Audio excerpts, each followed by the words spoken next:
جن نے کل یہاں بیٹھنا ہے اور یہاں بیٹھنا ہے جہاں آپ بیٹھے، اگر وہ سب نا امید ہو گئے، یا ہماری نسل نے، آپ کی نسل نے، اگر ہم سب نے ان کو نا امید کر دیا، تو پھر ہمارا مستقبل کیا ہوگا؟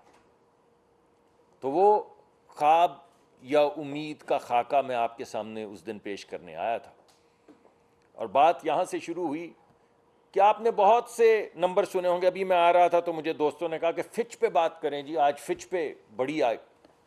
میں نے کہا یار فچ پہ بھی بات کریں گے، فسکل ڈیفیسٹس پہ بھی بات کریں گے، ایکسٹرنل سیکٹر پہ بھی بات کریں گے. ان میں سے چیز نہیں، صرف 3 چیزیں. نمبر 1، روزگار. لوگوں کو روزگار دینا ہے، بالخصوص ہماری بچیاں، ہمارے بچے جو کالجوں سے، اسکولوں سے نکل رہے ہیں. جب وہ باہر نکلتے ہیں تو ان کی آنکھوں پہ یہ سوال ہوتا ہے کہ میں نے تو بہت محنت کی اور میرے ماں باپ نے تو بہت قربانیاں دیں. کل رات مجھے یہاں پر ایک صاحب ملے، یہ مارکیٹ میں بہت رات گئے، بس ان کی آنکھوں میں آنسو نہیں تھے. انہوں نے کہا میں صبح کام کرتا ہوں ایک دفتر میں، ایک وزارت میں، اور آپ لوگوں کے آگے پانی رکھتا ہوں، آپ کی ٹیبلیں صاف کرتا ہوں، اور اس کے بعد آ کے میں رات تک یہاں پہ کام کرتا ہوں تاکہ میں اپنے بچوں کو پڑھا سکوں. تو ان نے بھی قربانی دے دی اور بچوں نے بھی محنت کر لی. اب وہ ایک سوال لیے باہر نکلتے ہوں کہ اب بتائیں، تو آگے سے ہر طرف سے بازگشت نا امیدی کی چلتی ہے. تو جو خواب ہے، جو ہمارا مستقبل ہے، وہ ہے روزگار. دوسری اہم چیز جو وزیر اعظم کے ذہن میں ہے، جو خاکے کا دوسرا حصہ ہے، وہ ہے مہنگائی کا خاتمہ.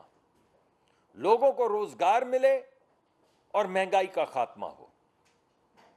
اور تیسری چیز یہ ہے کہ یہ جو غربت ہے، کیونکہ ہم ایک غریب ملک ہیں، ہمارے پاس وسائل جو ہیں وہ لمیٹڈ ہیں، لیکن بہرحال وہ لوگ جو غریب ہیں، جو صاحب حیثیت نہیں ہیں، جن کو مدد کی ضرورت ہے، جو ان کا حق ہے، تو وہ سرکار ان کو ان کا حق کیسے دے گی؟ یہ ہیں 3 چیزیں. اب اس میں وہ فسکل ڈیفیسٹ یا پرائمری بیلنس، جو یہ 3 چیزیں ڈیلیور نہ کر سکے، اس سے ہمیں کوئی غرض نہیں ہے. تو یہ خاکہ میں آپ کے سامنے پیش کرنا چاہتا تھا. اب سوال یہ پیدا ہوتا ہے، 3 چیزیں کہیں، تو پہلی بات یہ ہے کہ روزگار کیا ہے؟ بھائی روزگار جو ہے وہ ترقی کی شرح ہے. جب ملک میں ترقی ہوگی تو کیا ہوگا؟ نئے کاروبار چلیں گے، زراعت میں اضافہ ہوگا. جب کاروبار بنیں گے، زراعت میں اضافہ ہوگا تو کیا ہوگا؟ لوگوں کو نوکریاں ملیں گی. لوگوں کو نوکریاں ملیں گی تو ان کے گھر چلیں گے. تو میں آج آپ کو یہ بتانے آیا ہوں کہ پچھلے سال جو ہماری ترقی کی شرح تک 0 ہو چکی تھی یا تھوڑی سی منفی ہو چکی تھی، اب ہماری ترقی کی شرح جو ہے وہ 2.4% تک پہنچ گئی ہے. دوسری اہم بات میں آپ کو یہ بتانے آیا ہوں کہ اس ملک میں سب سے غریب لوگ اور سب سے زیادہ جو اس ملک میں لوگوں کو روزگار ملتا ہے، وہ ملتا ہے زراعت کے ذریعے، کسانوں کے ذریعے، جو ہم فصلیں اگاتے ہیں تپتی دھوپ میں، اس کے ذریعے. اور ہماری زراعت کے شعبے کے اندر 19 سال کی سب سے زیادہ ترقی کی شرح اس سال سامنے آئی ہے، 6.3%. تو اوورال بھی ترقی کی شرح بڑھ گئی، زراعت میں بھی ترقی کی شرح بڑھ گئی. تو اس کا مطلب کیا ہے؟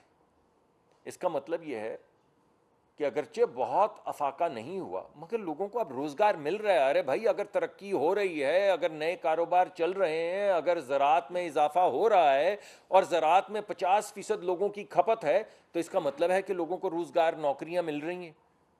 تو پہلی تو یہ بات میں آپ کے سامنے کرنے آیا تھا.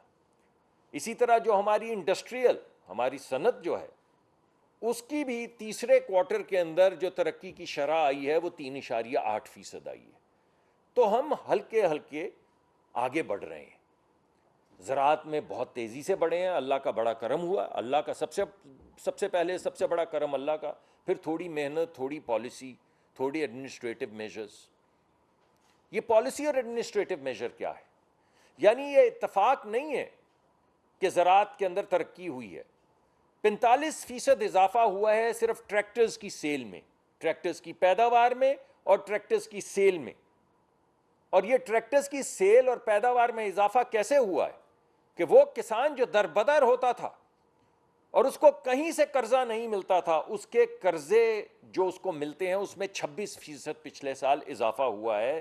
تقریباً 9,400 ارب کا اسے قرضہ دیا گیا ہے تاکہ وہ بیج خرید سکے، تاکہ وہ فرٹیلائزر خرید سکے، تاکہ وہ اپنی پیداواری طاقت جو ہے اس کو بڑھا سکے ان ٹریکٹرز کے ذریعے.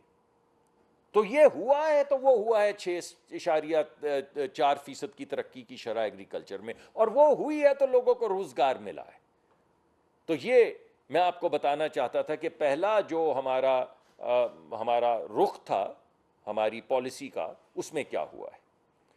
اب دوسری بات ہے کہ چلیں روزگار کی بات تو ہو گئی، اب ذرا مہنگائی کی بات کیے لیتے ہیں. تو بھائی پچھلے سال اس وقت 38% تھی مہنگائی کی شرح. ابھی بھی بہت مہنگائی ہے. میں بالکل آپ کے سامنے یہ نہیں کہہ رہا کہ ملک میں سب کو سہولت ہے اور آرام آ گیا، مگر وہ جو 38% سے مہنگائی بڑھ رہی تھی وہ کم ہو کے 12.5% پہ آ گئی ہے. لیکن جو زیادہ اہم چیز ہے، کیونکہ ہم ایک بڑا ملک ہیں، ہمارے پاس 24 کروڑ لوگ ہیں جن نے کھانا کھانا ہے، تو ہمارے لیے سب سے اہم چیز ہے کہ چلیں باقی سہولیات تو ہوں یا نہ ہوں، مگر کھانے کی چیزیں جو ہیں جن سے بچے ہمارے پلیں گے بڑے ہوں گے، ان کے اندر تو مہنگائی کم ہونی چاہیے. تو پچھلے سال 40% تھی مہنگائی، اس سال بھلا کتنی ہے؟ 2%. 40% اور 2%. تو اوور آل بھی مہنگائی کے اندر کمی آئی تاکہ لوگوں کی زندگی میں سہولت ہو. اور بالخصوص کھانے پینے کی اشیاء جس کے لیے اسٹریٹجکلی وہ تمام ٹریکٹر اور فرٹیلائزر جو منگوائے گئے اور بیج کے لیے جو پیسے دیے گئے اور کریڈٹ جو بڑھایا گیا، اس کے نتیجے میں ہماری جو کھانے پینے کی اشیاء میں مہنگائی کی شرح ہے وہ 2% پہ آ گئی. یہ بھی بات ہو گئی. تو تیسری بات آ گئی، روزگار کی بات ہو گئی، غربت کی بات ہو گئی. اب بات کرتے ہیں صاحب غربت کی. 600 ارب رکھے گئے ہیں اس وقت BISP میں، جو بے نظیر انکم سپورٹ پروگرام تھا، جو بالخصوص خواتین کو پر مرکوز ہے اور گھر کی خواتین کو وہ پیسے ملتے ہیں. 600 ارب روپیہ، یعنی پورے ملک کا جو میں PSDP کی بات کرتا ہوں وہ 1200 ارب ہے. اور صرف غریبوں کو سپورٹ کرنے کے لیے 600 ارب مختص کیے گئے ہیں بجٹ میں بسپ کے حوالے سے، تاکہ وہ لوگ جو اس سب کے باوجود اس دوڑ میں پیچھے رہ جائیں، بالخصوص ہماری خواتین، ہماری بچیاں، ہمارے چھوٹے چھوٹے بچے، ان کو سپورٹ کرنے کے لیے، ان کا حق ادا کرنے کے لیے پروگرام جو ہے اس کو مسلسل بڑھایا جا رہا ہے. ہمارے پچھلے دور میں بھی اسے بڑھایا گیا اور اس دور میں بھی بڑھایا جا رہا ہے. دوسرا جو ہے وہ ہمارا یہ ترقی کے منصوبے ہیں. اس مرتبہ ریکارڈ 1200 ارب 1.2 ٹریلین کے ترقیاتی منصوبے رکھے گئے ہیں. اب پوچھئے کیوں؟ اس وجہ سے کہ میں نے اس دن بھی آپ کو کہا تھا کہ جب آپ پہاڑوں میں جا کے، گلگت بلتستان میں جا کے، خیبر پختونخوا میں جا کے، آزاد کشمیر میں جا کے، جب آپ وہاں پر جا کر یہ ڈیم بناتے ہیں یا بلوچستان میں سڑکیں بناتے ہیں، تو جہاں جہاں سڑک رینگتی ہوئی جاتی ہے وہاں وہاں ترقی پہنچ جاتی ہے. کیونکہ باہر سے جا کے تو کوئی وہاں نوکری نہیں لے سکتا.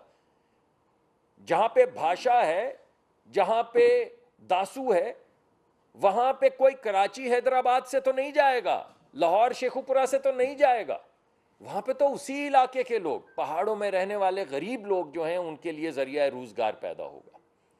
تو یہ ترقی کے منصوبے جو ہیں یہ غریب لوگوں کے لیے زندگی ہے، ان کے لیے نوکری ہے، ان کے بچوں کا مستقبل ہے، ان کے ماں باپ کی صحت ہے، ان کے بچوں کی سکول ہیں.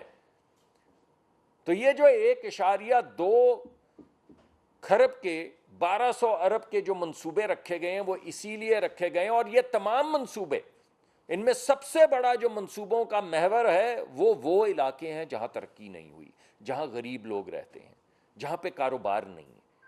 اس وجہ سے یہ تمام منصوبے ہم نے لیے کہ جہاں جہاں جائیں گے وہاں سے غربت مٹے گی. اور آج کل یہ بجلی کا بہت شور ہے، ابھی بھی میں سنتے آ رہا ہوں عجیب سی بات لگتی ہے، مگر کیا کریں، سیاسی کی بات کیے بغیر آپ کا بھی ویسے جی نہیں لگتا، لیکن ہمارا بھی نہیں لگتا۔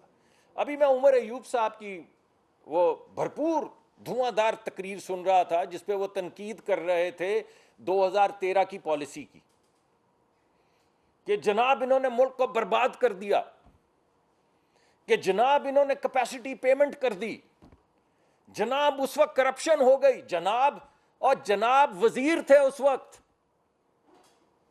جناب پاکستان مسلم لیگ نون کے وزیر تھے، جناب نے 5-7 جماعتیں بدلی، جناب کو یاد نہیں رہتا کہ تنقید اپنے اوپر کر رہے تھے، کابینہ کا جناب حصہ تھے، جناب کے پیروں کے بھی انگوٹھے لگے ہوئے ہیں ان کاغذوں کے اوپر جن کو آج آپ تنقید کا نشانہ بنا رہے ہیں، تو چھوڑ دیتے نا اس دن، جس دن یہ تمام منصوبے دستخط ہو رہے تھے۔ عمر ایوب صاحب میرے بھائی، میرے دوست، اور ہیں میرے دوست، میری بڑے اچھے ان سے تعلقات ہیں، لیکن میں ششدر ہوں، میں وہ حیرت ہوں کہ یہ کیا بات کر رہے ہیں، خود سائن کر کے، یعنی کابینہ، آپ سب کو معلوم ہے کہ کوئی بھی جو کانٹریکٹ ہوتا ہے وہ کابینہ کی ذمہ داری، یہ بھائی ہمارے کابینہ کا حصہ تھے، جس دن یہ تمام کانٹریکٹ جو دستخط ہوئے ہیں تو ان پہ لازم نہیں تھا کہ اس دن اٹھ کے چلے جاتے، آج یاد آیا۔ جس طرح بہت سے ہمارے دوست جو وزیر رہے ہیں، میں ویسے مذاق میں نے اس دن یہ کہا تھا، آپ کو ہی غالباً کہا تھا کہ منشی تو نہیں تھے، وزیر تھے، تو مت کرتے۔ تو اور بھی ہمارے بہت سے دوست ہیں جو ہمیں تنقید کا نشانہ بنا رہے، تو ہم کہتے کر جاتے۔ آج جو آپ یہاں وہاں گھوم رہے ہیں کہ ہم جائیں گے اور یہ کریں گے وہ کریں گے،